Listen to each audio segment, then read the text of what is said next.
Ladies and gentlemen, good morning, good afternoon, and good evening, wherever you are in the world. And whenever you are tuning into this video, my name is James Porcelli, and welcome to another very special edition of the Ruthless Talk podcast. Happy Father's Day, or should I say happy belated Father's Day for most of you guys that are going to be checking out this episode. This review show will most likely be Monday the next day or later on this week. So to all the fathers that are listening to this show, happy Father's Day to all.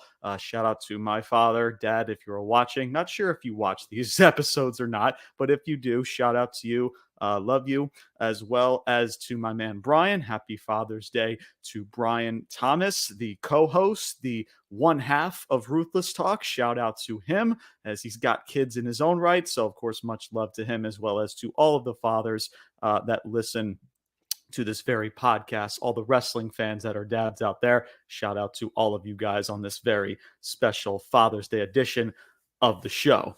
Ladies and gentlemen, today was not what I expected to be in regard to this review show. If you guys are watching this on YouTube, you can see that it is just me for today.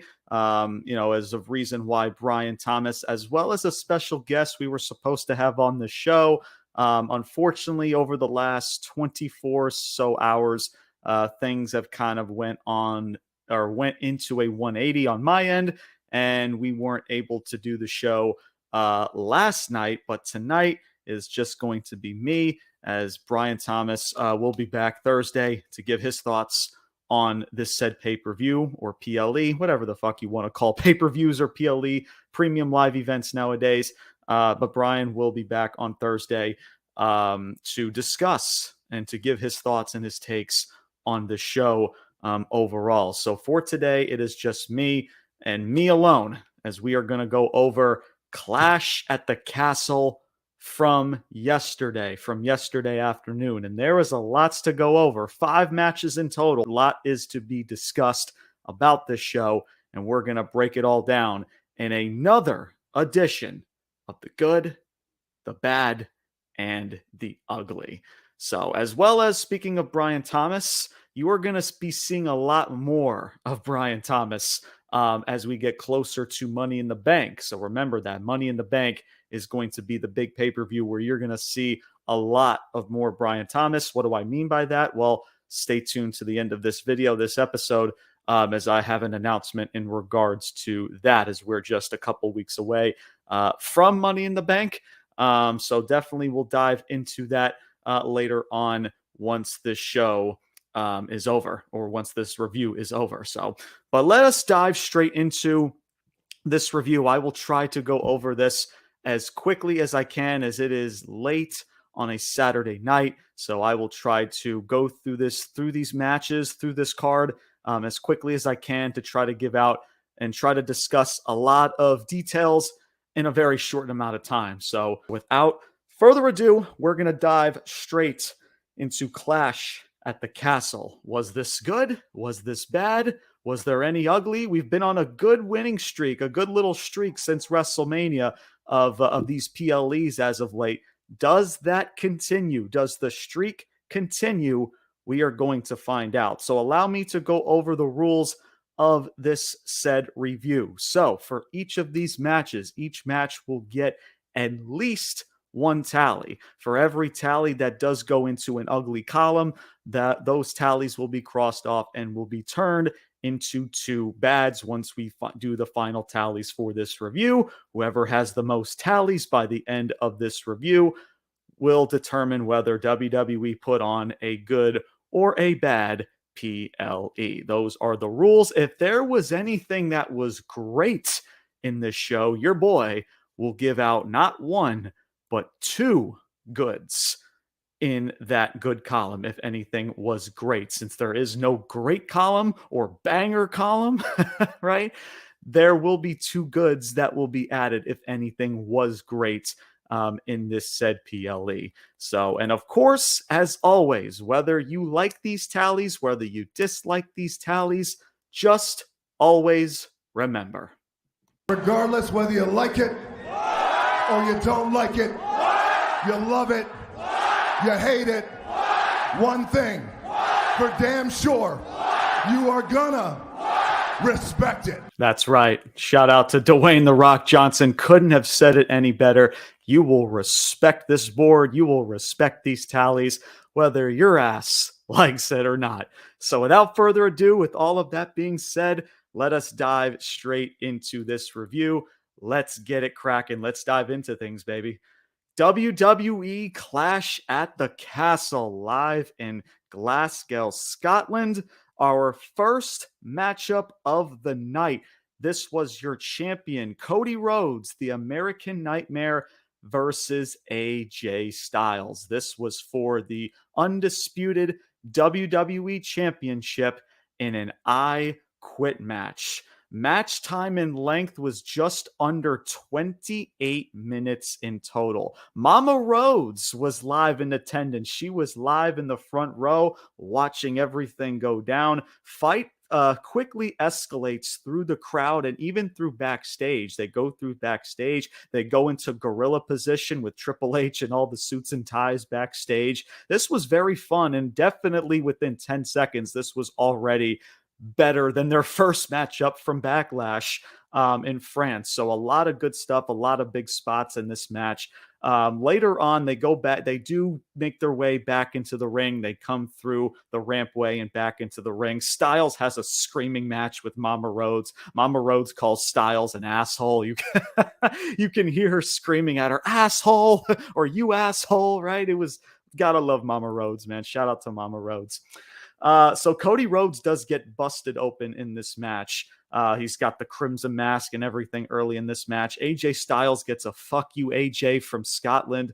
Again, Scotland was tremendous. You guys know how these international events, these guys, these people from these international countries just bring the energy and everything. So much love to them, as they definitely did it to start off the night. So at this point, Styles is taking control of the matchup. Cody is just beaten to a pulp at this point. Styles is breaking out a chair. He's breaking out kendo sticks and even his own belt. He starts whipping the belt. I believe it was his own belt that he takes out from his ring gear, and he starts whipping Cody Rhodes with it. There was a really good spot in the match to where Styles was setting up a suplex, and they both dive bomb over the top rope and onto the floor while still holding the suplex position. I thought that was pretty gnarly, as well as very nasty landing, but it was damn gnarly and it was pretty darn badass there. Definitely one of the first big spots to start off this match. Styles then, so again, he's throwing the kitchen sink at him. He's hitting him with kendo sticks. He's hitting him with his own belt, a steel chair. He then locks in the STF, or a crossface, as Cody Rhodes passes out. And then Styles is screaming at the ref to raise his hand. I won the match. He passed out. And the ref's like, no, dude, he's got to say I quit. You didn't win anything. So I did like that matchup to where even you saw the fans, they were like, oh, wait a minute. Does Cody Rhodes, did he just lose his title? Well, no, he's got to say I quit. So I did like that little dynamic in the match to where it kind of questions you to where, oh, wait a minute, he passed out. Maybe there's a way for Styles to win this match, but nope. He's still got to say I quit, as it is an I quit match. So frickin' the ref and Styles have a screaming match. Then Styles, he brings out some handcuffs, or before that, he frickin' gets into, so he brings out some handcuffs, and AJ Styles, he cuffs Cody Rhodes, and again continues to beat him up to a pulp. I believe he ends up, he took a water bottle. This is how kind of frickin' Cody Rhodes got back to at least somewhat consciousness, and just smacked frickin' Cody Rhodes over the head with it. Frickin' he gets into, he starts berating Mama Rhodes, as frickin' Cody Rhodes, again, he's just battered, he's bruised, he's frickin' handcuffed and everything. He starts berating Mama Rhodes, and Mama Rhodes, she slaps Styles like 3 times, one in the chest, and then he slaps him in the face repeatedly. Gorilla's probably like, Mama Rhodes, you only get 1 slap. Those other 2 slaps were not in the frickin', were not in the scripts. It was great. Mama Rhodes is frickin' tremendous. It was more funny than anything, but she slaps AJ Styles right across the face. And this just does nothing but anger AJ Styles to just freaking continue to batter and bruise Cody Rhodes some more. As Styles then puts the handcuff around his forearm to go for a phenomenal forearm as he breaks out another handcuff. And then Cody Rhodes, just with instincts, takes a steel chair that was right next to him and just legit throws it into AJ Styles' face. AJ Styles then falls off of the top rope, off the apron, and on and through a table that was set on the outside. So also a shout out to WWE production. They did a really good job sequencing that in the fall, like the steel chair shot and Styles going through the table. So that was really, really good stuff. Of course, on AJ Styles' end, of course, was tremendous stuff as well. But that was a really cool spot. And then Cody Rhodes is able to free himself from the handcuffs. And then Cody Rhodes later on, they're both back in the center of the ring. He rakes the eyes of Styles, and then he goes for a Cody cutter. And then Cody Rhodes hits not one, not two, but three crossroads. And on the third crossroads, he hits it onto a steel chair to AJ Styles. Cody Rhodes then handcuffs Styles to the ropes. So Styles is now the one that's kind of half unconscious at this point. Cody Rhodes then he starts beating senseless AJ Styles with this steel chair. He hits him in the stomach. He hits him in the ribs. He hits him in the leg. And then freaking Styles was about to say, I quit. And he says, screw you, Cody Rhodes. And Cody Rhodes is like, motherfucker, man, don't make me freaking do this, dude. He takes out some steel steps. He's about to freaking wail and chuck these steel steps into AJ Styles while he's handcuffed to the ropes. And freaking just in the snap of a finger, out of nowhere, Styles screams, I quit. And Cody Rhodes wins this match. He slowly puts the steel steps down, and Cody Rhodes retains his championship. But he looks over at Mama Rose. He's like, should I hit him with these steel steps anyway? Yeah, fuck it. Why not? And he freaking hits Styles over the head with these steel steps, laying Styles right where he stands, being handcuffed to the rope. And yeah, Cody Rhodes retains this championship.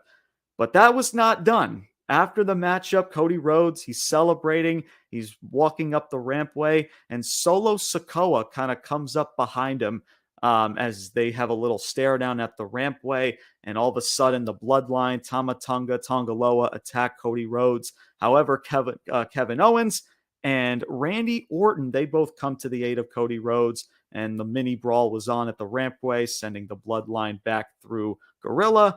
And the baby faces all stand tall when it was all said and done. So Cody Rhodes wins this match. The Bloodline failed, I guess, their mission to send a statement to Cody Rhodes, taking him out, as Kevin Owens and Randy Orton were there for the save. Whew, that was a lot. That was a lot to go over there. So I'll start off with the match and then kind of go from there. So love this match. This match was from beginning to end or maybe not the end. I'm going to get to that in just a second, but from start to where the finish began, this was a tremendous match. Really good stuff all around, really good spots. You can just feel, I don't know what it was, but the expressions from Cody and Styles, you kind of knew that they were planning on putting on a tremendous performance on both ends. This was freaking light years better than their first matchup in France for Backlash. It's not even close. You know, freaking going through backstage, going through Gorilla. There was some really entertaining spots in this match, and both men deserve both of their praise for this matchup. Everything about this was entertaining. Can't really say a lot of bad that happened, at least 90 to 95% of this match. Now the finish. The finish was very, very, very piss poor and was just not good. The reason why is because Styles, when he says I quit, he doesn't even say it into the microphone. You kind of thought, if you kind of glanced at it last second, even Scotland was kind of baffled to where they thought that maybe the ref just rang the bell and just called the match. So the finish, dare I say, had a major disconnect, at least from Scotland's end. You would rather have Styles legit go into the microphone, speak directly into the microphone, saying "I quit," instead of like him just saying "I quit" away from the microphone where you couldn't really hear him, and you kind of just thought, if you maybe were glancing down at your phone or whatever, you would have thought the ref would have just called for the bell.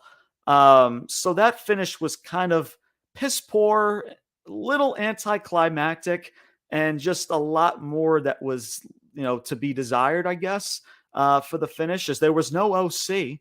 No OC was involved in this match. Which was interesting. Me and Brian talked about that. Then maybe the OC would play a part of it. But the OC was nowhere to be found. This Styles legit flat out said, I quit. And he still got the frickin' steel steps to his face anyway. So, and then listen, the match, the post match extracurricular activity stuff was fine. The only thing that I just hope and pray that just doesn't get redundant is we constantly see this revolving door of run-in saves and brawls and nonsensical matches between the Bloodline, Owens, Orton, and Cody Rhodes. I really hope that that's not the case, and I truly feel that that's what we're most likely going to see throughout the summer. The hope is that we start to tease this potential feud with Orton and Cody Rhodes, as there was there's a screenshot that's going all over social media of the way that Randy Orton is looking at Cody Rhodes' championship after he made the save against the Bloodline.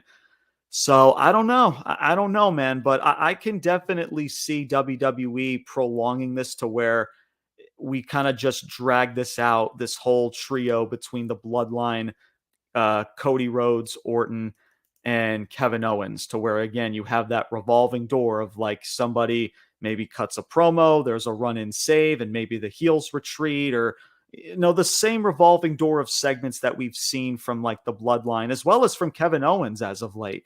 And we just get a bunch of matches with maybe Orton and Tonga Loa, or Tama Tonga and maybe a Cody Rhodes.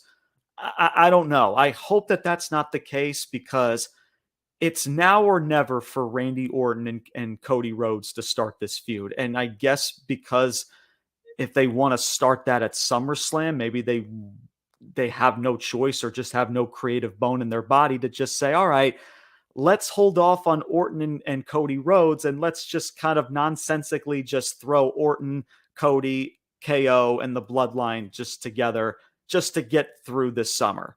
That could be the case. And hopefully that's not the case at all.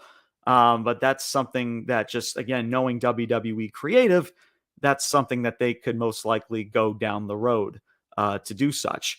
But let me give this final tally, man, as I don't want to waste too much time here. So, and I understand a lot of people are concerned too with Styles and where does he go from here.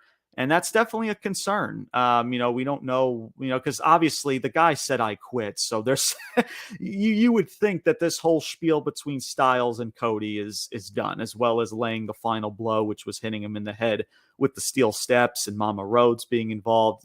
This whole spiel with Styles and Cody is pretty much done. And now it's time for Cody Rhodes to move on. So we'll see with Styles. It's definitely a concerning, but this matchup, man, was so damn good. I would have given this a great if the finish was just done a lot better.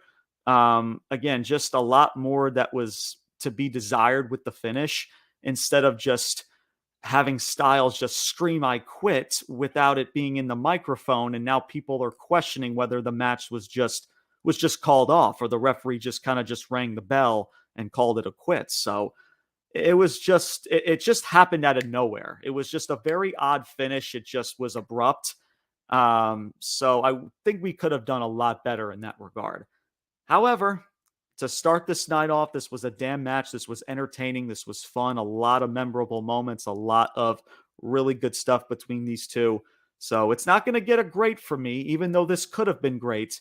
But match number 1, Cody Rhodes and AJ Styles in this I Quit match, is going to go into the good column to start the night off. So really good stuff overall. And hopefully now with Cody Rhodes, as I know people have also been, on the fence with Cody Rhodes' title reign. Oh, it's been boring. It's been this, it's been that. I mean, listen, you had the match with Logan Paul. There wasn't really much of storytelling nor much depth you could have really gone into that. It was just an exhibition fight at King and Queen of the Ring. You had the first matchup with Styles to where it was only 2 to 3 weeks.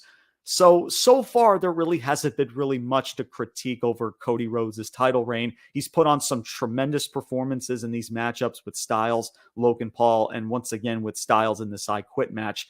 Now is the time for things to pick up, and it starts with Randy Orton feuding with Cody Rhodes, getting this feud that we have all been foaming at the mouth for Randy Orton to go back to this devastating heel character that we've all have loved and praised over his entire career, and really get this underway, man. And listen, some people like this new style of Randy Orton to where he's kind of the good guy. He's buddy with people like Kevin Owens and stuff. And I guess, man, but what really makes Orton so special is being that diabolical heel. And hopefully maybe WWE, whether I don't know if they planned it or not, because it's freaking plastered all over social media is the way that he looked at Cody Rhodes' title.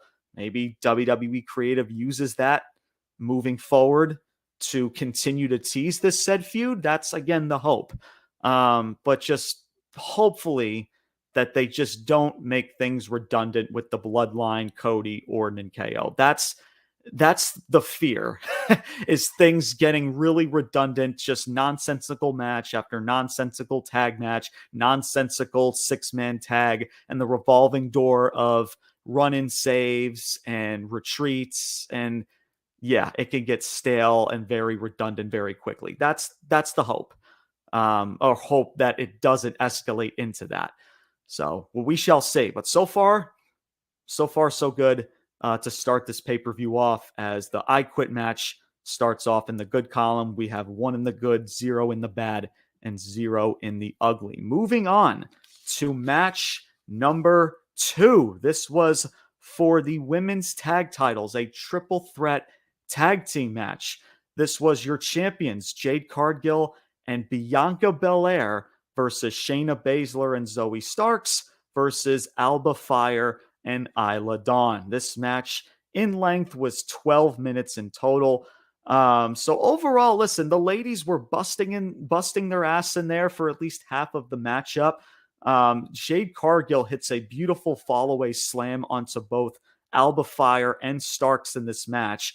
So later on in the matches where it starts to get pretty darn ugly, if I honestly have had to be honest, is so Jade Cargill goes to springboard off the top rope. She completely botches it as she falls off the top rope and nearly injures herself. But however, I will give these ladies credit. Even with that botch, everybody was able to adjust pretty quickly and nicely. So it didn't come across or didn't lead to something that horrible. It was a bad botch, but at least it didn't throw off all these other ladies' game and timing and rhythm, if that makes sense. As well as this is where it really started to go off the rails, though. Jade Cargill taps out. So freaking Shayna Baszler has the Karafuda clutch, and legit, guys, Jade starts tapping out. Jessica Carr, the referee, is behind Shayna Baszler, so it seemed like she didn't see the tap out. As you could saw, she was going to her black box. I'm sure Triple H was kind of going through what he saw in Gorilla backstage. But a clear botch as Jade's tapping out like repeatedly. I mean, commentary's trying to make some sense out of it, so that definitely put a major damper on things in regards to it, as it definitely, at least in Jade's part, did not make her look good in this match at all, as those were at least the highlights or lowlights was from Jade Cargill in these two botches. But later on in this match, you had Zoe Starks. She hits a beautiful springboard 360 over the top rope. Zoe Starks is tremendous. It's really is a shame after what she was doing with Trish Stratus, and now she's been kind of just been buddy with Shayna Baszler, and her identity is just been thrown out the window. But you see her work in that ring, man. She is really good, man. And there's something there with Zoe, and I just wish that there was just more care and effort that was just put into her booking. But so Belair breaks up a pinfall. She goes for a 450 splash. She breaks up the pinfall. Jade Cargill and Bianca, they hit their tag finisher to where Belair goes and hits a DDT, and it's followed by it looked like a German suplex onto Shayna Baszler. Isla Dawn then takes advantage. She tosses Jade Cargill across the ring with a German suplex. Isla Dawn goes for the cover, pins Shayna Baszler. And guys, I'm not bullshitting you. Isla Dawn pins Shayna Baszler for the 1, 2, and 3. And we have new WWE Women's Tag Team Champions. It is Alba Fire and Isla Dawn are your new tag champions. Listen, I mean, look, I'm about to listen, man, this is where things may go in a 180 here. And listen, I want to say this, much love to Isla Dawn and Alba Fire. I've spoke nothing but praise about these two and how poorly they've booked and how consistently they've been off TV, losing a freaking only winning 2 some odd matches over their last 14, being pretty much irrelevant on this WWE roster. And then just because it's Scotland, just because it's in their home country with their people, they want to pluck them from obscurity and place them in this match. It just seems so odd to where the last 2 to 3 weeks, you haven't booked them properly at all to think that, wow, them winning these tag titles this coming Saturday, yeah, I can see that happening. Said nobody ever. So I don't know, man. And again, much love to them. And shout out to, I believe it's Isla Dawn that tragically lost her mother recently. So again, much love and prayers to her and her family, as I'm sure that meant a lot to her and her family that I'm sure that was in attendance. So again, all of that's great stuff. And we all know how talented these ladies are and how much, I'm sure that they have earned or deserved this to a degree. But guys, just because I like these two and it's good to see them with tag titles, it doesn't really change the fact of how baffling this decision is, to where we know that this is not going to be a long title reign with these two. There's no long-term investment in between these two. So you do this because it's the nostalgia of Scotland. It's Scotland. You want a big crowd reaction. So just out of nowhere, after doing nothing with these ladies, you would think months beforehand, if you're going to put titles on these two ladies, let's book them dominant. Let's make them dominate this tag division. And let's really make these two a special tag team to where that title victory not just means that much more to Scotland, but the people watching in the States from home. It's because they're going to go back to the States on Monday Night Raw. They're going to hold on to tag titles. Good luck for getting majority of fans to give a fuck about these two. Like, just because, guys, you place tag titles on somebody doesn't make it proper booking. It's just like you haven't booked them to win tag titles. You've booked them to the point where they've been glorified jobbers. That's the problem. It's not that the fact that we don't like Isla Dawn and Alba Fire. We all love and respect and know what the talent and the potential that's in these two ladies. But they have not been booked properly in the slightest to even hold on to these titles, which also makes zero fucking sense.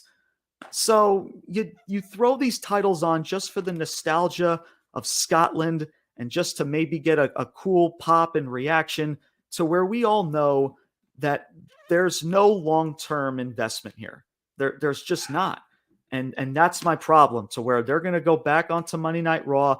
There may be a rematch clause, some sort, maybe with Jade and Bianca. Somebody's going to win those tag titles within the week, 2, maybe 3 weeks from now. And it's just like, and now again, with the prestige of these titles, like, why are these titles just a thing if every 2 to 3 weeks or hardly a month or two, we're just continuously flip-flopping champions? It makes no fucking sense. So I don't know, man. I really don't know. Unless they're trying to also, I guess, start up teases between a Jade and a Bianca feud up front. But I mean, they just hold on to these titles and they've been a team for not even more than 3 months. Wouldn't you want to continue this dominance as a tag team? And now all of a sudden, less than 2 months, they've lost these titles. I get it. They weren't pinned, but they still fucking lost. So I don't know. And to top it all off, man, this match was just very ugly, and not just from Jade Cargill, because I don't want to blame it just on her. There was a lot of botches, even on Shayna Baszler's end and others, and they all busted their ass, and they definitely, picked up where things needed to pick up, but there was just a lot of mistakes in this match, and to put the cherry on top, this finish, because of what you've done with Alba Fire and Isla Dawn over the last several months, booking them, not even booking them, leaving them off TV, and now placing them in this title match and expecting us, the people away from Scotland, to care about this. It just doesn't make sense, man. I want to get on board. I'm so happy for these ladies that they won these titles, but the booking leading up to this makes no sense. And to top it off, we know that this is not a long-term investment with these two ladies holding on to the titles. We know that. And that's the shame in all of this. The booking, the finish was baffling. The match was really not that good. It's a clusterfuck. This is why I can't stand multi-person tag or individual multi-person matches, because it could get ugly really, really quickly. And this took the cake from Jade Cargill and the springboard botch, but then the continuous botches then with the tap out, as well as Shayna Baszler. She had a botch in this matchup as well. It just really got sloppy at times. And to be honest with you guys, because you guys know how honest I am on this platform, I can't will myself to put this into the good. As much as I have so much love and care and respect for Alba Fire and Isla Dawn, I can't ignore the fact of how they've gotten to this point and what they're most likely going to be booked as such once this is all said and done. I hate to do this, man. I really do. But everything kind of just adds up in regards to this. So match number 2, the triple threat women's tag title match, gets an ugly. I'm sorry. That's horrible. To poorly book and execute these two ladies to now, let's throw them tag titles and give Scotland a really cool moment. And then we all know what you guys are going to do with these two ladies, man. Because if you cared about these two ladies, you would have booked them strongly up front months before this pay-per-view even started. So, and again, the match just didn't really help much to begin with as well. And it's unfortunate, I mean, I can maybe see to a degree where people, if they were to tally this to just put this into the bad, I hear that. But it's also just how everything added up with the finish and how you've booked Isla Dawn and Alba Fire. And just, we know what the reaction is going to be. We know majority of what their booking is going to be. They're not going to have a long-term title reign. There's no long-term investment. And that's why I can't get on board with the match, to where with Jade Cargill and Bianca, I'm not sure why. And I get it. You did it in a way to where they didn't get pinned, but they still lost the match. And on top of that, they've only held on to these titles for only a short amount of time, for not even not even more than 2 months. So that's my issue, bro. So match number 2, and remind you guys that tally is going to get crossed off and turned into 2 bads later on in this review. So right now we got 2 in the bad and 1 in the good so far for this PLE review. So can they get back on track?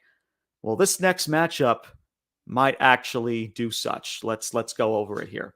But once again, shout out to Alba Fire and Isla Dawn. Much love to them, as I'm sure it was a great moment for them in Scotland, for their family, their loved ones. Again, shout out to Isla Dawn, who recently lost her mother. It really sucks. Much condolences and prayers to her and her family and her loved ones. But again, just because I like and respect these ladies, that's not what I hold myself as a fair, honest critic on this platform. Just because I like somebody doesn't mean I can't just push water underneath the bridge with everything that was bad and ugly of this match. I just can't do it. Hopefully that makes sense to you guys. So, and yeah, I mean, I guess we'll soon find out. We got no choice to, right? To see where everything goes moving forward. So, next matchup, we have Sami Zayn, your Intercontinental Champion, versus Chad Gable for the Intercontinental Championship. Match time and length was 22 minutes in total.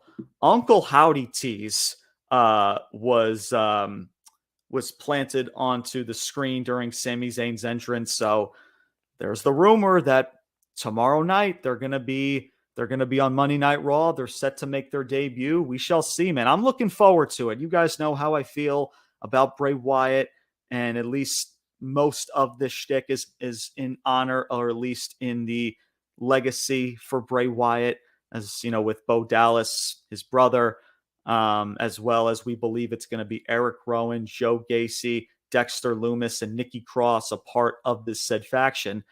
So we shall see. I mean, we've been doing this QR codes. It's been kind of redundant with the QR codes. I feel like we've kind of dragged that out a little bit too much.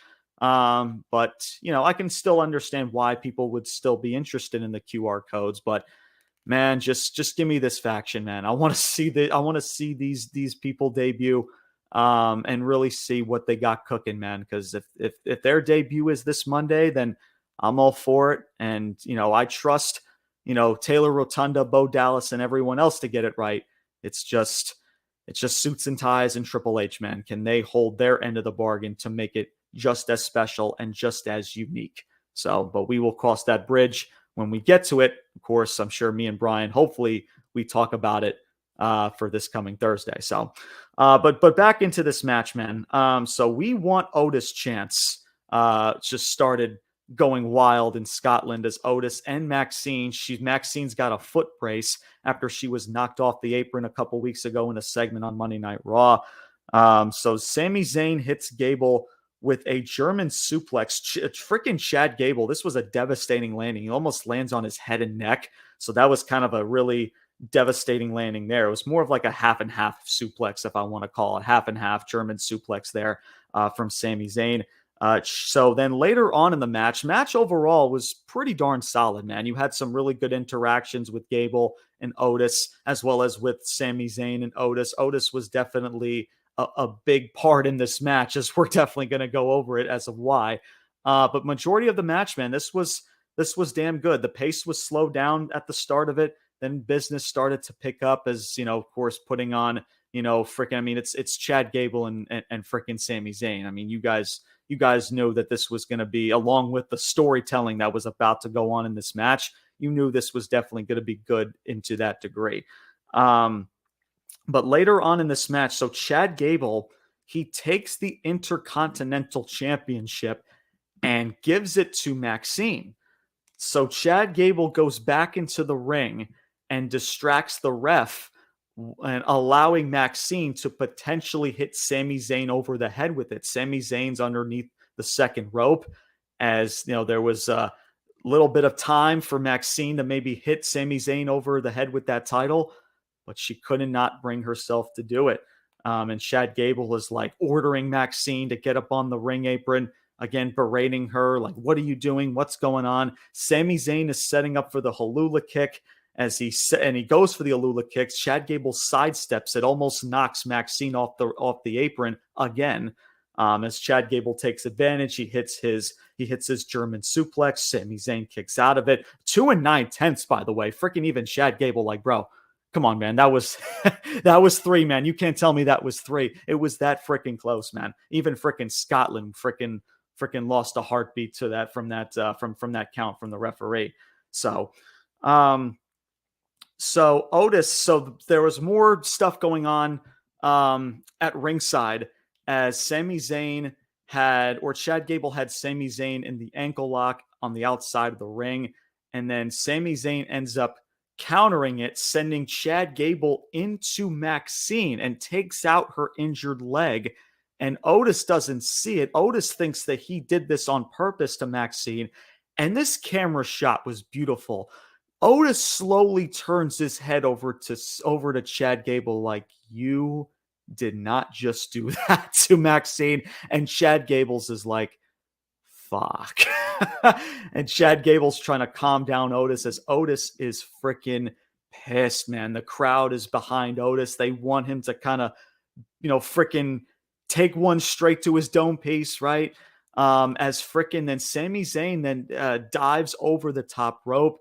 Otis pushes Gable out of harm's way and takes the dive bomb from Sami Zayn. Then Chad Gable hits a moonsault of his own to the outside, takes out both Otis and Sami Zayn as well with his moonsault. Chad Gable is like wanting for Otis to lay one into Sami Zayn. He wants him to lay one into Sami on the outside, and he can't bring himself to do it. But then he looks over to Maxine as he walks over to Maxine, and Otis still has this disgusted look on his face. He looks back at Otis, Otis looks back at Otis. Otis looks back at Chad Gable with just that mean look on his face, and then goes back over to Maxine, picks up Maxine, and Otis hightails it. He walks back up the rampway, turning his back on Chad Gable. Chad Gable is furious, and out of nowhere, wabaka, freaking Sami Zayn hits the Halula kick. Chad Gable is down and out. Chad Gable's looking up at the lights. Sami Zayn goes for the cover for the 1, 2, and 3. And Sami Zayn retains the IC title. Otis, even with his back turned, kind of had a moment, closed his eyes, and he was like, fuck, we're about to get it tomorrow night, aren't we? But listen, he didn't choose Sami Zayn, but he definitely chose Maxine over Chad Gable, as the storytelling in this match, man, was just absolutely phenomenal. Chad Gable's facial expression, guys, at the end of this match was freaking phenomenal. No pun intended to AJ Styles. This dude is fuming. This dude is furious. You can tell the look just from his freaking face. He is fuming. He is pissed off, bro. His facial expression, dude, told it all. And that just leaves you in suspense of what this dude is potentially going to do, because you know that Otis, Maxine, and Alpha Academy are in for a rude awakening for this coming Monday, as Chad Gable kind of has that look to where he is so furious to where he's going to have to maybe, I guess, trim the fat, at least cut the dead weight that is Alpha Academy, as I'm sure we've been seeing these teases from the Creed brothers, Ivy Nile. Is this where Chad Gable calls the 180 and does a massive upgrade, or at least in his mind, a massive upgrade with the Alpha Academy, which is giving Otis, Maxine, and everyone else Das Boot, and bringing in the Creed brothers and Ivy Nile? So we shall see. This was so damn good, man. The match itself was good. There was nothing truly special about it, at least, special in its own degree, but it was the storytelling added into the match that made it 10 times as special. Just all around, man. Otis's involvement, how over he was, how the crowd was so behind him, and how accidentally Chad Gable took out Maxine's leg, and the look they exchanged at each other after that incident happened. Everything was just so good, man. From a T, it was so damn good. The match itself was damn good, but what made this great was the storytelling involving Otis and Alpha Academy that made it from start to finish that much more intriguing, that you knew that it was going to take Otis to determine who was going to win this match, whether Sami Zayn was going to retain, or where Chad Gable was going to win this IC title. It was going to come down to Otis. We knew that, and that's what that suspense and storytelling does, to where you have to see what happens in this match, and that is what takes the cake within this, man. Again, the match itself, outside of Otis and the storytelling and everything else, was damn good. To its own degree, it was damn good. But the storytelling is what made this great, bro. And because of that, ladies and gentlemen, Sami Zayn and Chad Gable and this IC title match gets a great. As you see, there are 2 goods in that good column, as we now have 3 in the good and 1 in the ugly, man. This is all I ask for when it comes to PLEs, these wrestling events, right? Matches and PLEs, man. Just make me care about it, man. Tell the story, involve people like Otis to add that extra layer. This was really good, man, from start to finish. And Chad Gable, I know I've always spoken so highly about Chad Gable. Of course, one is the wrestling itself, but it's not just the wrestling itself of what makes Chad Gable so damn good. It's everything else in this character that he's portraying himself as is what's carrying everything and becoming the nucleus of this story. As this dude is in his element, man. This dude is so freaking good. And I can hear from people on one end to say Chad Gable still maybe should have won. You know, he's lost this IC title, I want to say at least a handful of times now. So I get the frustration, man, but Chad Gable definitely did not lose a fucking thing in this match at all. Now, the question is that how do they now prolong this to where we do expect the Creed brothers and Ivy Nile to be a part of Chad Gable and his clique? So the question is that how do you now advance that storytelling? Are you just kind of going to do what I said about Bloodline, Cody and Orton and KO? Are you guys going to just have a bunch of maybe tag matches and singles matches to where Otis has got to get through one half of the Creed brothers and then the other half of the Creed brothers? You know, Ivy Nile and Maxine, they're having a bunch of matches. That could be fun, by the way, Maxine and Ivy Nile and the friendship that they have, and those two can butt heads. And then once Otis defeats the cronies, that's the Creed brothers, then he gets his matchup with Chad Gable. I hope that that's not the case, that redundancy type of booking to where if you got to face me, you got to face my new henchmen, my 2 new number 1 guys, I guess, if that's what Chad Gable wants to call them. I really hope that that's not the case, man. Make the Creed brothers just as an important entity as Chad Gable. Right? Don't just make them the henchmen and just make them the fall guys to Chad Gable. If you're going to make this stable and faction, man, make this special. It's Ivy Nile and the Creed brothers. We know their athleticism. We know their physicality. But in this role to where they don't have to, use too much, character and promo work, as we all know that it's really lacking with all of those 3. As we've seen them as baby faces, they're very green to a certain extent. But in this role, man, this could protect their character. It could play to their strengths. But really, really book these dudes well, man, as well as Ivy Nile, if she's going to be a part of this. But once again, man, Chad Gable and that facial expression that he gave watching Sami Zayn and watching Otis and Maxine as they're taking their tail and walking up the rampway.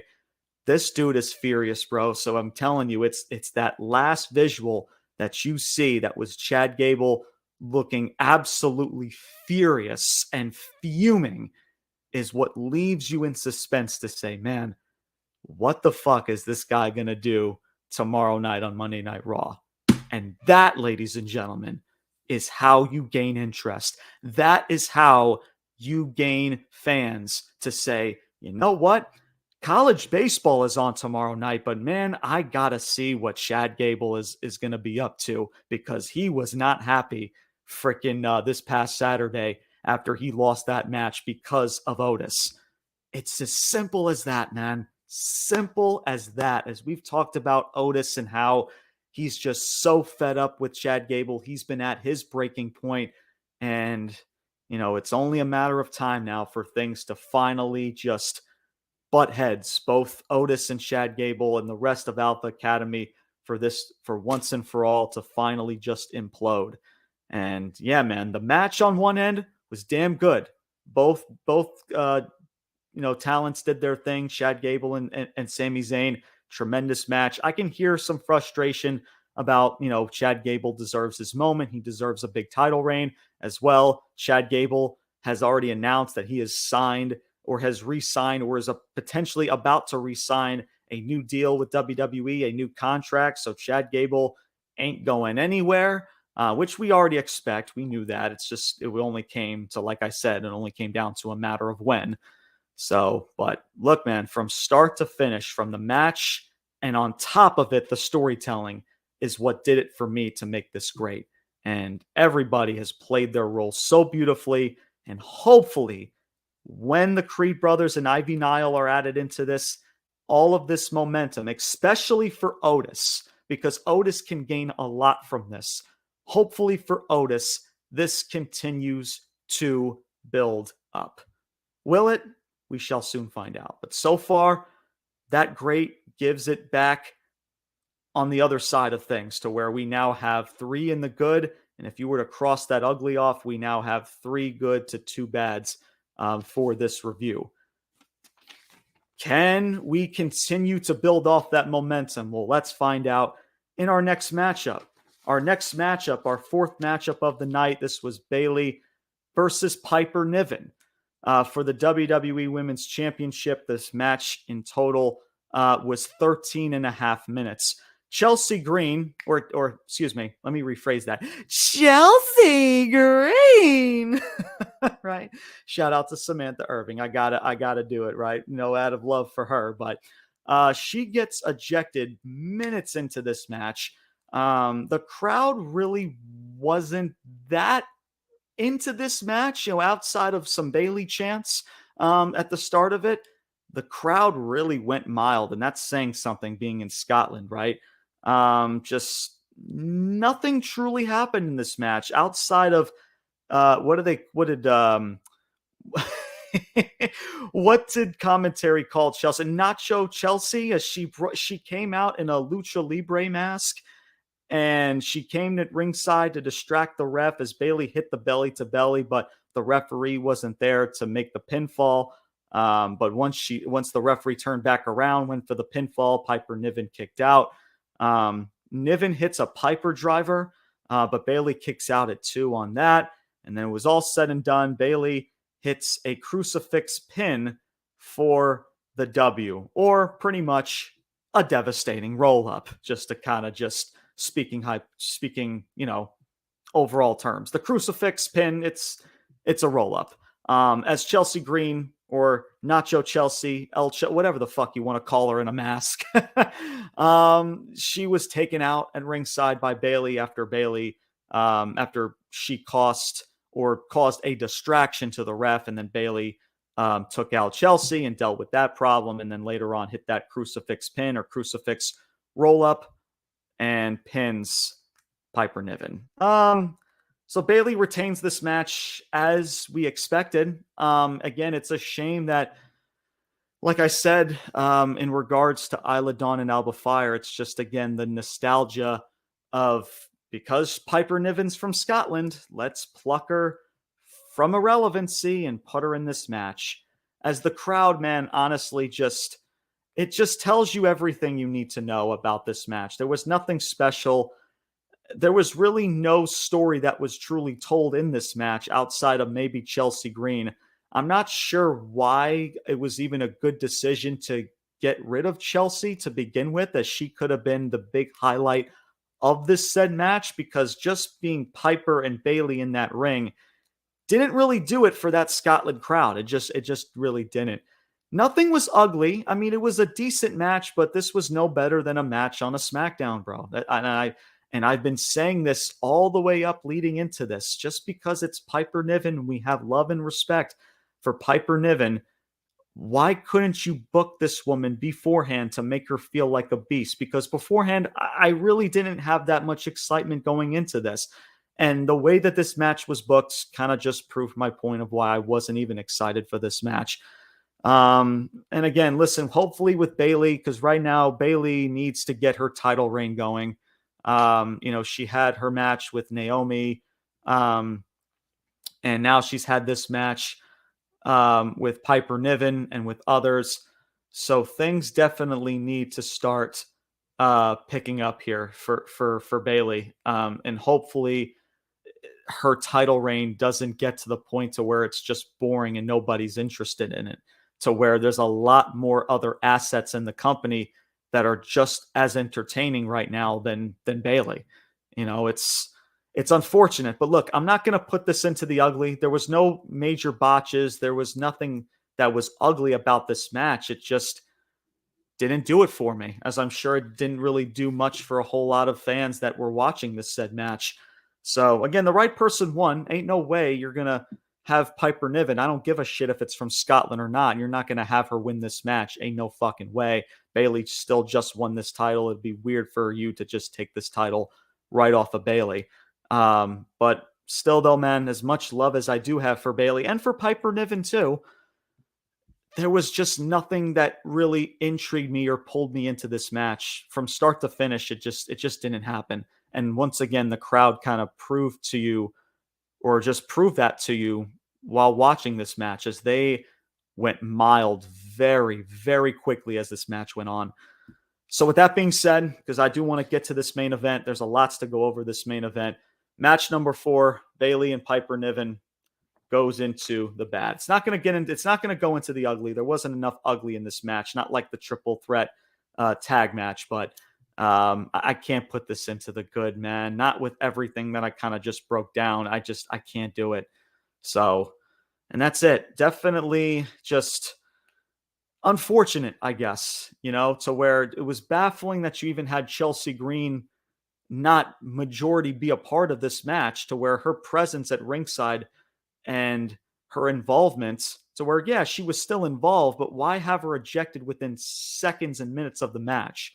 To where you knew that if there was going to be any spark in this match, it was going to be from Chelsea. And then just having her get ejected, and then the Lucha Libre mask, I don't know, man. Just very weird, and just didn't hit, and just nothing was intriguing about it at all, unfortunately. So we go into the main event, as right now we have 3 in the good, 1 in the bad, and 1 in the ugly. So guys, it is currently tied at 3 and 3, 3 in the good and 3 in the bad if you cross that ugly out. It comes down to this main event. We've been in such a good streak with these good and bad and the ugly reviews. Does it come to an end today? That is the question, as it all comes down to this main event. Let's talk about it. Our main event for this pay-per-view, this was Drew McIntyre versus your champion, Damian Priest. This was for the World Heavyweight Championship. Drew McIntyre delivers a Claymore onto the outside, sending Priest through the barricade. That was a cool, decent spot. I guess, well, we've seen spears through that barricade, so now you saw a Claymore kick through the barricade. So, take it or leave it with that. Drew had a cool little entrance with the bagpipes, of course, being in his home country of Scotland, so cool little moment for him there. Drew then goes for another Claymore inside the ring. Priest hits a South of Heaven choke slam, and Drew kicks out at 2. Priest hits a Hurricanrana from the top rope, followed with a Claymore. So Drew kind of just counters, gets straight back up onto his feet, hits the Claymore. Damian Priest gets kicked out. Before I get further into this match, there was an unfortunate, I guess you can also say botch, to where Damian Priest had his foot caught in the ring ropes and kind of had an awkward fall over the top rope and onto the apron and onto the floor. That was earlier on from the match.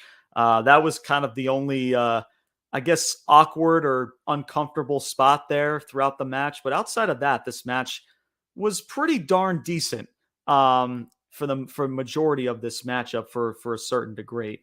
But let's now go further into this, shall we? So the ref gets inadvertently taken out by Damian Priest off the ring apron. Priest goes for another choke slam, but then Drew counters it. He hits a second Claymore kick. Drew McIntyre goes for the cover. A second referee is making his way to the ring. He gets into the ring. He counts 1, he counts 2, and the referee stops. But it turns out to be none other then Phil Brooks, CM Punk. Drew McIntyre's face is like, are you fucking kidding me? His arch nemesis, CM Punk, the dude that he has been just blastering over social media, he has despised for months, is about to cost him this match. He aggressively goes over to CM Punk. CM Punk low blows Drew McIntyre, quickly exits the ring. Damian Priest takes advantage, hits the South of Heaven chokeslam. The referee, who was knocked unconscious, he's able to get back into the ring. Damian Priest makes the cover, and the ref makes the count for the 1, 2, 3, and Damian Priest retains his World Heavyweight Championship. CM Punk is grinning from ear to ear. He's high-fiving fans. He's celebrating with the crowd. Freaking pleased with the work that he just did to cost freaking Drew this matchup. Damian Priest walks up the rampway with the title as he's standing tall, and Drew McIntyre is livid. He's on the ring floor on one knee, and this dude is fucking livid. This dude is pissed off as Clash at the Castle in Scotland goes off the air with Punk celebrating his deeds by screwing this dude over, as well as Priest celebrating with this title hoist above his head at the rampway, and Drew McIntyre fuming as Clash at the Castle, this PLE, goes off the air. Whew. I don't know. Look, if I had to break this down, and this is very, very tough, I thought long and hard on how I was going to tally this.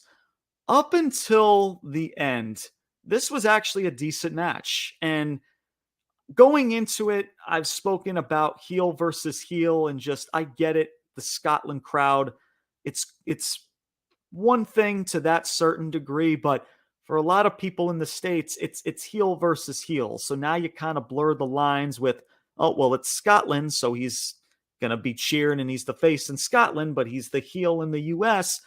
So I don't know. To that degree, I guess it's a mixed bag, right? We've spoken about that for weeks. I do like the interference from Punk. I don't know if I would have done it to that degree, though, for him to be a referee. But I get it's to evolve Punk and Drew McIntyre. Drew McIntyre continues to be screwed in these moments. He was screwed in 2022 when he had his match with Roman, and here he is getting the short end of the stick, as this has been known as the Scotland screw job by CM Punk onto Drew McIntyre, as Priest retains that title. And I guess we're getting Damian Priest and Gunther now, unless we've talked about how if they're willing to turn Damian Priest face going into this said match against Gunther at SummerSlam, then okay, then I can see it, or at least can let it play out to see where it goes moving forward. Because you can't have heel versus heel. If you're going to start that process for Damian Priest to where finally this implosion with the Judgment Day finally starts with Finn Balor, maybe in a potential feud with Damian Priest, maybe that's how Priest's babyface run ignites here. Because if you don't do that, then all of a sudden you now start having to throw a bunch of bodies to where it becomes a triple threat, a fatal four-way, a fatal five-way. It becomes a clusterfuck. And Brian has spoken about this to a degree, to where with Gunther's opportunity for this said title at SummerSlam, it truly has put a major damper on things, to where you just leave yourself into a massive pickle, because once Gunther walks into SummerSlam, he's going to walk out as champion. We know that. And the last thing I guess you want to do is flip-flop titles, but it's just that, and this is the unfortunate thing, it's just that this opportunity for Gunther at the world title for SummerSlam is just, it really puts a lot of booking decisions in a pickle, to where we all know that the bigger, most intriguing feud is between Drew McIntyre and Punk. We know this. And the thing is with Damian Priest as well. I like Damian Priest. He's been putting in tremendous work. The problem that I have is his babyface run or himself holding on to a championship, having a match with Gunther, heel versus heel, is that going to be a bigger asset or a bigger match for that championship than it would be for Drew McIntyre and CM Punk? That's the thing, man. Because Drew McIntyre, even though his booking has been very inconsistent, this Drew and Punk feud is the feud for this title. And Damian Priest, and I've said it for weeks, I understand that he's the champion and the cash-in and all of that stuff, but it just feels like that because Damian Priest is holding on to this title is because they're trying to get this dude over. And that's the problem. You don't give somebody a championship to get them over. You give them the title when they're already over, which is why I explained about LA Knight and how he was white hot. You give him that briefcase because he's already over. There's no struggle. There's no adversity. We've talked all about that in 2023. So ask yourself, man, is a multi-person match, because you can't do a heel versus heel at SummerSlam. You can't do that shit. Because if Damian Priest is going to stay somewhat of a heel, you're going to have to add some bodies into this. And now it becomes a circus and a fatal four-way schmaz. So is that much more intriguing for this championship than it would be for McIntyre and Punk? Because let's put the two feuds aside, right? For this world championship, for months, Seth Rollins held on to this said title and truly did nothing with it. He tried to put on a lot of good performances and to become, the workhorse champion, right? Whatever kind of shtick they wanted to throw that in regards to that, even though I've stated that the IC title is the workhorse title, but, what the fuck do I know? But for the prestige of the championship, are fans going to be more interested with Drew McIntyre holding on to this title against CM Punk because it's your more intriguing storyline of everything that Drew McIntyre has been doing with CM Punk on the shelf, with social media and everything else?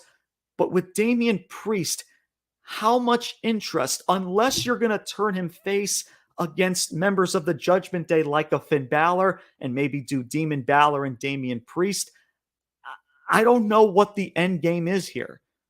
And that's why, to where, yes, I don't mind Punk's involvement. I would have done things a little bit better.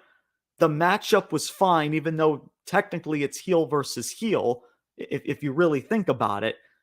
But think long-term, guys. Like, it's very odd in how we're approaching everything that's going on.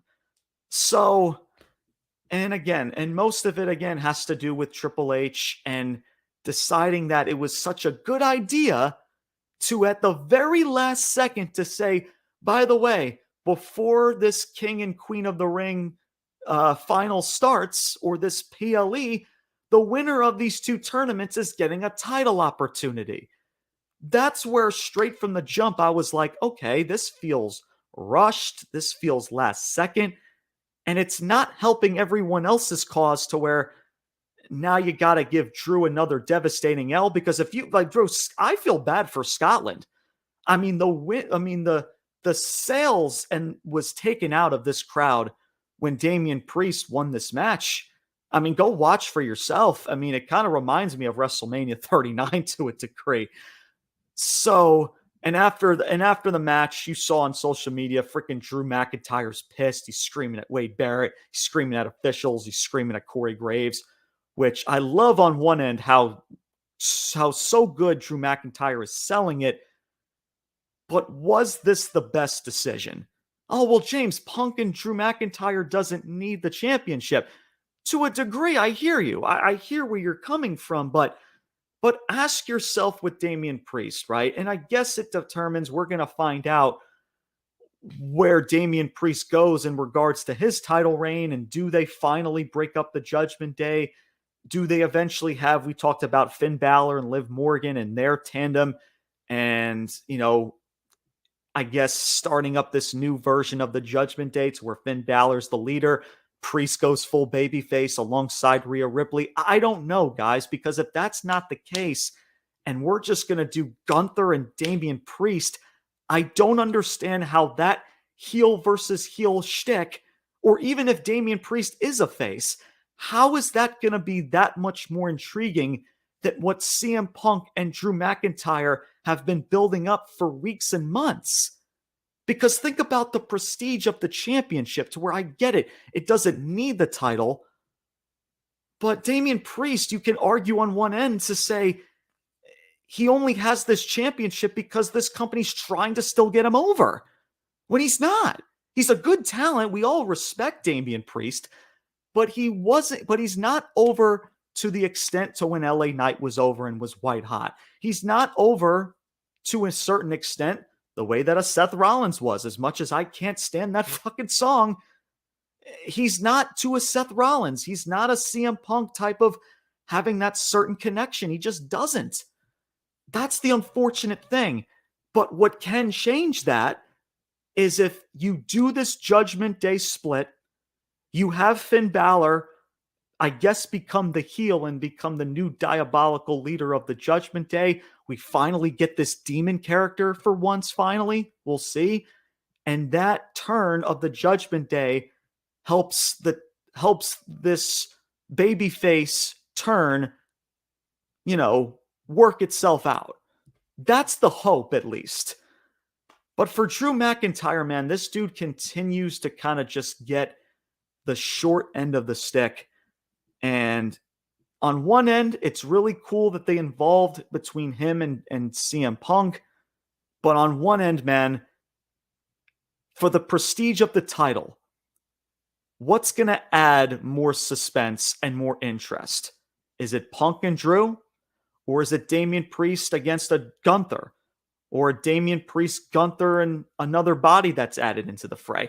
And for the love of God, please, if you're going to have a multi-person match, which I can totally see this company doing, to where, shit, Damian Priest, we haven't turned him face yet. He's still a heel. Gunther's a heel. We got to add a face or two. Please do not add Drew McIntyre and Punk in this multi-said match for the fucking title. Please, for the love of God, do not do that, because that would be a huge botch that I can see Triple H in Suits and Ties making. You know it's coming. You know that's got to be at least discussed by this company. So I don't know. I really don't know, man. I'm really on the fence with this, man. I really am, because long term, I just don't see this working out. I just don't see how you can consistently book people involving Gunther and his title match, and Damian Priest and his said babyface turn. I just don't trust Suits and Ties that this is going to work out the way it's going to. Again, one end, good for Priest. How much interest are people going to have for Damian Priest main eventing these shows than, again, that you would have with a straight up feud between Punk and McIntyre? Again, the way that McIntyre has been building this for weeks and months and building this tension with Punk. That's the question. And think about the prestige of this championship. What's going to add more interest and prestige for this said title? And on one end, does Damian Priest, does he just have this championship for this company to try to get fans to cheer him and to get him over? So where, yeah, we all like and respect Damian Priest, no question. And he's a good talent. Not saying he's not a good talent and he doesn't bring things to the table. But is he over And does he have a said connection with an audience that a said babyface would be like a Seth Rollins or a CM Punk, an LA Knight, and so many, a Randy Orton right now? Is Damian Priest in that same category? I highly question that, guys. And he's your world champion, you know? But that could change unless you give Damian Priest an actual reason and some suspense and some substance with the Judgment Day splitting and going head to head with Finn Balor. Then up front, if you want to still do Gunther and Priest, that's one thing. But is Gunther and Priest that much more prestigious for the title than it would be than Drew McIntyre and CM Punk? So look, to close this out, I'm not going to give this an ugly. There was nothing really ugly about this, from the match itself to Punk's involvement. So I can see it from both sides. If people thought this was still good, some people maybe thought that this was bad. I'm in the fence here, man. But the way that I'm going to tally this is just the way that I see things going moving forward. And that involves Damian Priest in this world title and how unfortunate things are due to Gunther getting this said title match at SummerSlam. Because Gunther getting this title match at SummerSlam right now just doesn't make sense, and it's not helping everyone else. Gunther's booking for this championship, or maybe for Cody Rhodes' championship, should be when he wins the Royal Rumble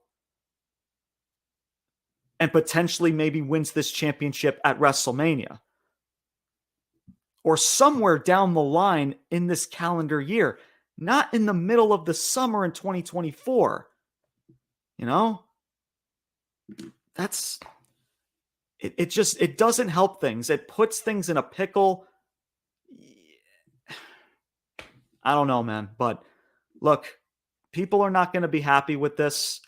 And I can understand if you're not happy with this decision, but the match was fine. Punk's involvement was good. The Scotland screw job is what people are going to call it. But I'm not just thinking about the match, guys. I'm thinking 2-3 steps ahead of what this is probably going to potentially lead to. And that's a lot of messy circumstances and situations with Priest in this face turn, potentially adding body after body in this matchup at SummerSlam, because Priest is probably still going to be a heel. You got Gunther as a heel. So I just don't trust Triple H in this booking, and nothing is really adding up because of Gunther in this title match.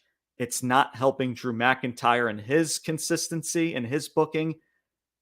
And it's not helping the prestige of the championship, to where Priest has this title and he had that said briefcase for this company to try to win fans over. That's the problem. So because of that, guys, I hate that I have to do this, because the match overall was pretty darn decent. For a heel versus heel match, it was pretty darn decent. But I also go back to how the wind and the sails were sucked out of that Scotland crowd too, man, to where you can hear a pin drop.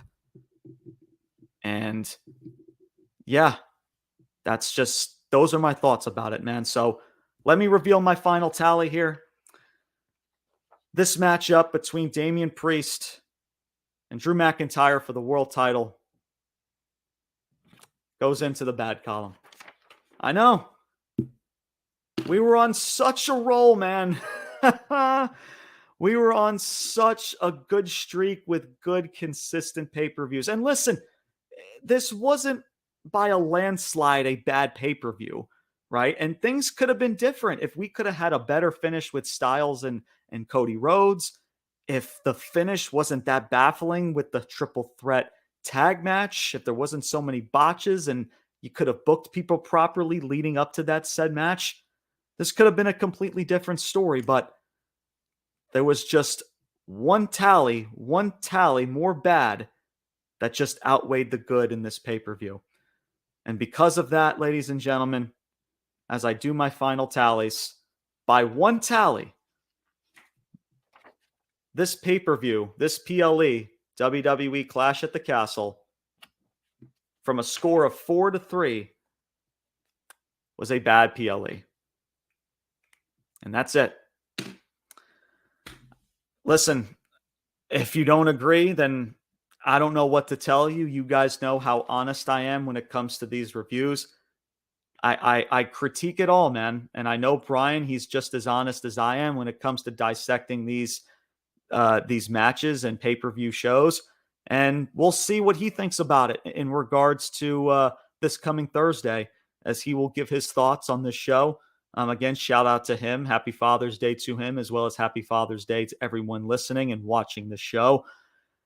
So look, man, it would be one thing because I love and admire and respect all of these talents, and maybe they put on a good match to a degree, but that's just not how I critique, and that's just not me being fair at all. As you guys know, I have to call it some things the way it is. And listen, if for some of these tallies, maybe you thought otherwise, cool, I hear you, and we can have a conversation about it. But thinking long ahead, especially for that main event, it just doesn't sit well with me. And I can see a lot of botching going on and a lot more bad that could lead into this said match with Gunther and whoever he faces, whether it is with Priest or many others. So yeah, on one end too, it's really cool that they're still building up Punk and Drew. Those two are going to do their thing, and that's just from those two alone. But man, it just doesn't sit well with me of where this is going to lead to. It just doesn't. I don't know. On one end, good for Priest too. He retains this championship. I know people are kind of on the fence if, Priest, is he a transitional champion? Is he not a transitional champion? He deserves a longer title reign. All of it's a good conversation to be had, but with Drew McIntyre, man, and because of how many times he gets screwed and how many times he doesn't get the job done, you almost kind of question Drew McIntyre to a certain degree, booking-wise, and how Drew McIntyre kind of comes across. So I don't know, man. Just a lot of questions, especially in the main event.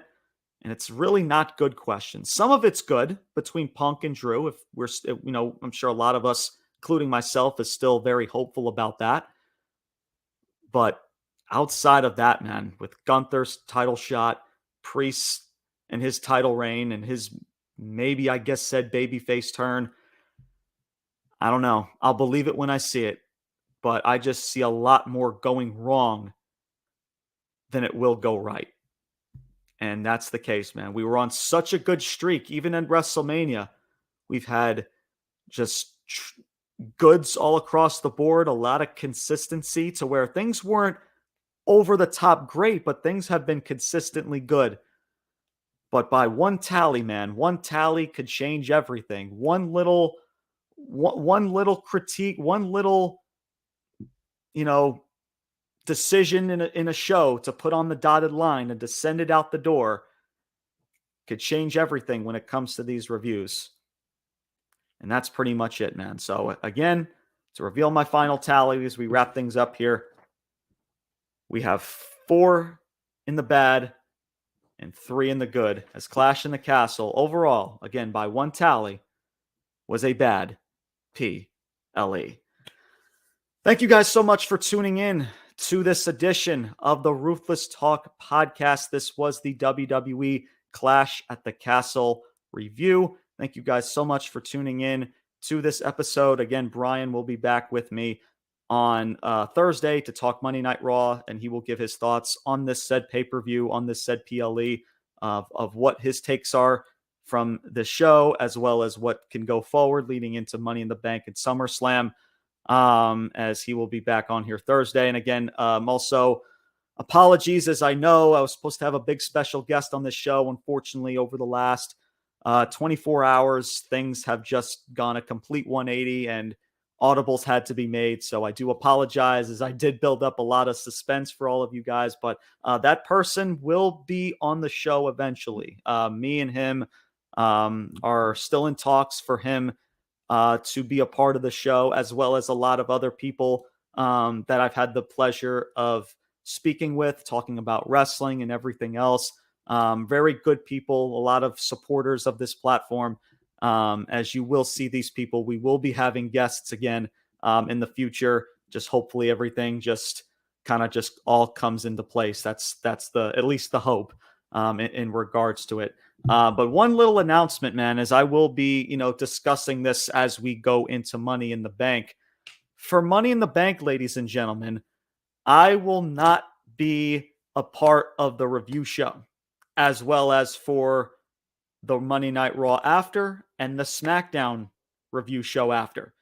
My man Brian Thomas will be hosting Ruthless Talk for the Money in the Bank pay-per-view review. The good, the bad, and the ugly, hosted by one half of Ruthless Talk, my man Brian Thomas. So I know what you guys are thinking, or maybe you don't care, but I'm going to tell you anyway. Your boy's going to be out of the country. I am heading to Ireland in July 6th to be exact. I believe that's the exact date of the Money in the Bank show. My man Brian Thomas is going to hold down the fort, as he plans on bringing on some of his people to hold it down as well, to be a part of this pay-per-view review show, as I know he's excited about it. So if you guys love Brian Thomas, if you love my man, then get ready. You're going to be seeing a lot more of Brian Thomas moving forward. But much love again to him, as I know he's excited about it, getting to be the host and everything. And again, shout out to him again, man. Just, he's been tremendous being my co-host. I couldn't ask for a better co-host. Again, this is before we started these reviews, man, or these episodes, these podcasts. We never knew each other, and we kind of just came across through a mutual love of wrestling, and here we are. But he's been tremendous as well. We both live in the same state here in North Carolina, in the same city here in Charlotte. And we've definitely grown a tremendous bond when it comes to wrestling, and we've developed such great chemistry together. And this platform has just continued to grow, and with followers and supporters and subscribers. And, we appreciate all of you guys. We never expected for this to still last, and it has for over a year and a half or so, almost 2 years. And listen, man, we're just getting started. And once again, I got no words, man.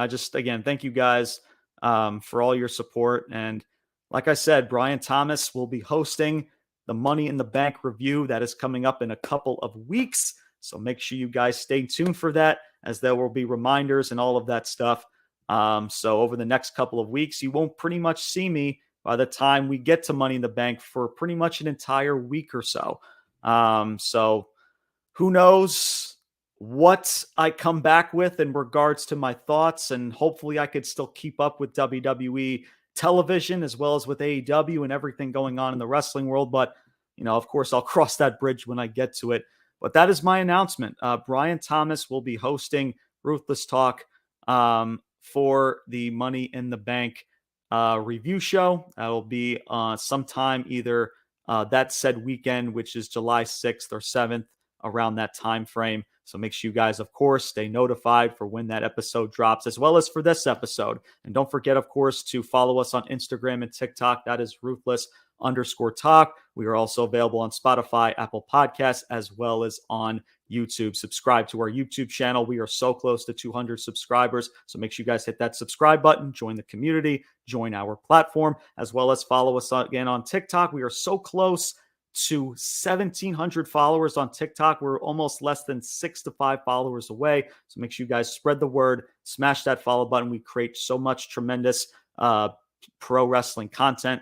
So please spread the word, join our beloved community. We may be a little critical. We may be very harsh at times, but, nothing takes away the love that we have for professional wrestling. And, And hopefully you guys, the ones that have stuck out with us since day one, we appreciate you guys as well. And stay tuned for more content to come and more chaos and ranting and amplification to come. And that is going to do it for today's episode, everybody. Until next time, and there will be a next time. My name is James Porcelli, and I am signing off, saying salute. Peace out. And take care, everybody. Yeah.